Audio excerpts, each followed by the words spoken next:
Oi, gente. Pois é, o diretor da Pfizer acabou com o Bolsonaro em seu depoimento na CPI da pandemia. Vale a pena pensar que ele talvez tenha sido tão duro com o Bolsonaro justamente porque ele não tem nenhuma obrigação de proteger ou defender o Bolsonaro. Ele disse, por exemplo, que a inércia de Bolsonaro fez o Brasil perder 4,5 milhões de vacinas. E se isso não fosse o bastante, ele também traz detalhes que Carlos Bolsonaro estava em reunião com a Pfizer em dezembro, né? O CEO da farmacêutica, o Carlos Murillo, também confirmou isso e eu vou trazer essas duas reportagens no vídeo de hoje. Quero lembrar vocês que o curso introdutório sobre Marx está nos últimos dias de inscrição e amanhã é o meu aniversário.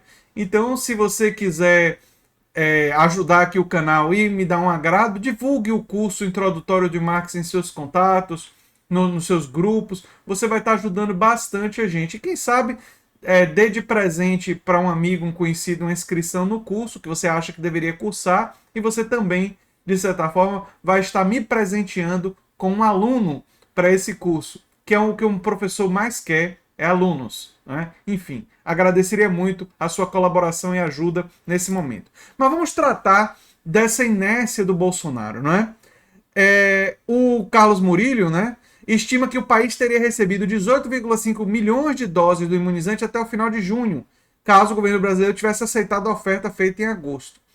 Né? O depoimento dele nessa quinta-feira, né, que ainda está rolando no momento que eu estou gravando esse vídeo, mas eu acho que as duas bombas já merecem um vídeo. Pode ser que eu faça um outro vídeo tratando de alguma coisa que ele tenha dito depois que eu tenha gravado o vídeo, né?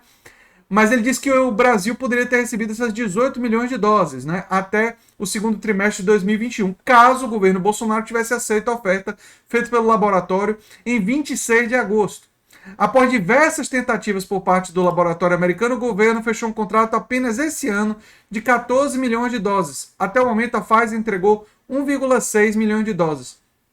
Isso mostra como esse governo, inquestionavelmente, tem sido negligente no quesito vacinas, mesmo diante da americana Pfizer. Se a gente for falar de como foi a Coronavac, todo o problema da Sputnik, que tem alguns outros complicantes, né, a Sputnik 5, mas todo esse processo tem sido permeado por ações meio complicadas do governo Bolsonaro, né?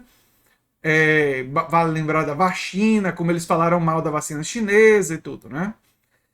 O presidente da Pfizer confirmou que o Brasil perdeu cerca de 4,5 milhões de doses com atraso do contrato.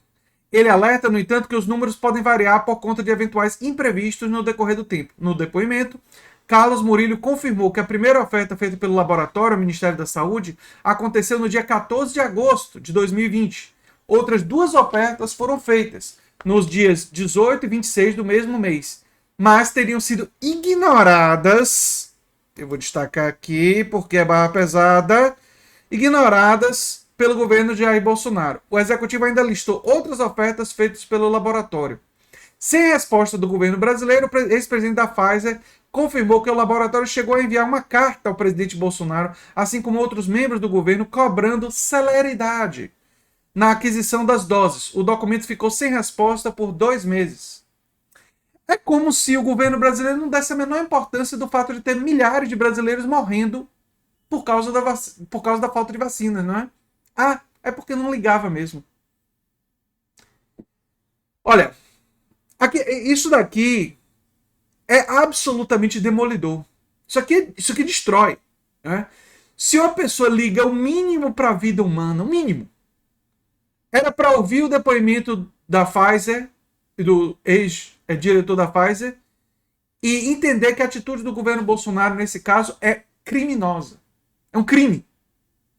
É um crime contra a população brasileira. Bolsonaro, em certo momento, falou Brasil acima de todos, né? Deus acima de tudo. Ou alguma coisa desse gênero.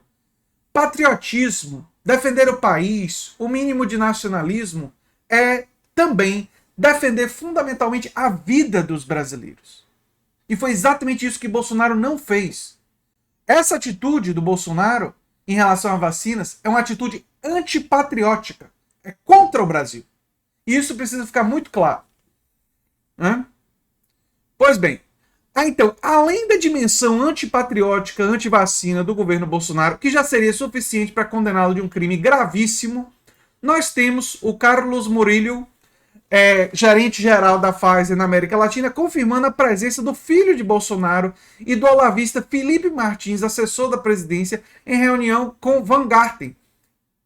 E o ex-diretor da SECOM não citou a presença dos dois na reunião em seu depoimento. Ou seja, o Van Garten não só mentiu, como mentiu em relação a um monte de coisa. A gente já passou por isso ontem, né? Eu já expliquei.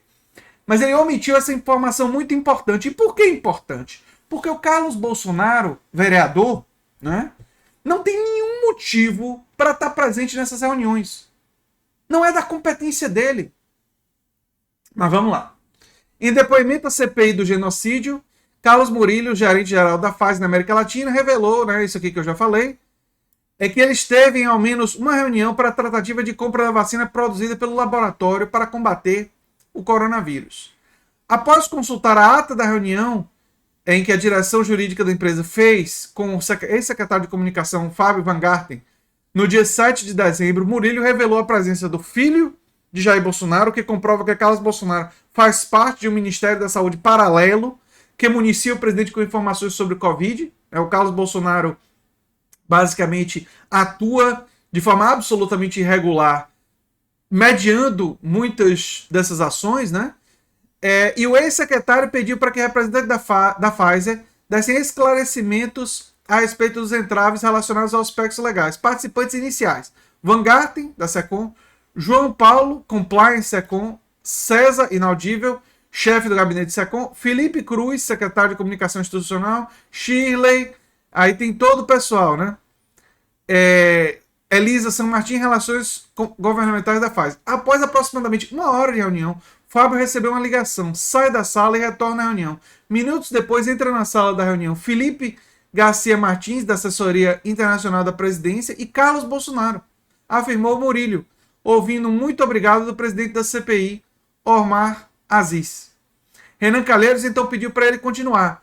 Carlos ficou evidentemente na sala, Felipe Martins ainda ficou na reunião. A reunião foi encerrada logo na sequência e os representantes da Pfizer saíram do Palácio do Planalto. Confirmou a existência do Ministério Paralelo, né? Então, olha, resumidamente, gente, a Pfizer e o ex-diretor da Pfizer demoliu, né, de uma vez por todas essa dúvida que algumas pessoas poderiam ter, que eu nunca tive, da negligência do governo Bolsonaro em aquisição das vacinas. E também demonstrou a existência de um ministério paralelo em que Carlos Bolsonaro, que não tem nenhum motivo para estar mexendo com isso, tem enormes poderes junto à presidência. Aliás, exclusivamente por ser filho do presidente. Isso não tem nenhuma relação com o fato dele ser vereador. Até porque esses locais e participar disso não tem nada a ver com as atribuições de um vereador. Mas enfim, essa é a realidade em que nós vivemos. Eu vou estar acompanhando a fala do Carlos Murillo na CPI e nós vamos estar de olho no que vai estar acontecendo nessa CPI do genocídio. Torço para que vocês divulguem esse vídeo em suas redes sociais para que as pessoas que por acaso ainda tenham dúvidas sobre a atuação criminosa do Bolsonaro não tenham mais. Não existe mais nenhum motivo para dúvida. E é isso que eu tinha para dizer. E gostaria de mais uma vez pedir a vocês de divulgarem o curso introdutório sobre a obra de Marx para desfazer ideias do senso comum que as pessoas têm. Especialmente porque muitas pessoas foram quase que idiotizadas pela propaganda e pela ideologia antimarxista e as pessoas nem conhecem e não têm interesse em conhecer a obra do Marx. E esse é um grande equívoco das pessoas. Mesmo para criticar, mesmo para divergir, é importante conhecer, é importante compreender. E o curso visa não transformar ninguém em marxista, nem deixar a pessoa odiar o Marx, mas sim entender, compreender o pensamento. O que você faz com esse pensamento, o que você faz com essa contribuição, é uma escolha pessoal de cada um, em que o professor nunca deve se meter, né? Mas pode sim fornecer materiais e espaço para análise e para aprofundar o conhecimento. E é esse o meu objetivo com esse curso. Torço para que você ajude a gente a divulgar. Eu sou André Teixeira Jacobino, o canal A Nova Máquina do Tempo, e a gente se vê em breve. Tchau, tchau, gente.